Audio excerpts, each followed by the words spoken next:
Right now, we're seeing an unusual dip in inflation sentiment at -0.22, while momentum is up at +0.53. This combination suggests that while people might be feeling negative about inflation, there's a growing urgency to discuss it, evident from the 20 semantic clusters we've identified.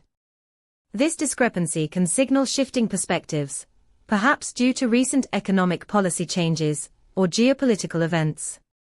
You can leverage this insight to adjust your trading strategies or refine economic forecasts in real time. Our API returns detailed sentiment and momentum data, enabling you to quickly integrate these insights into your applications. Dive deeper into these trends and make informed decisions about inflation sentiment.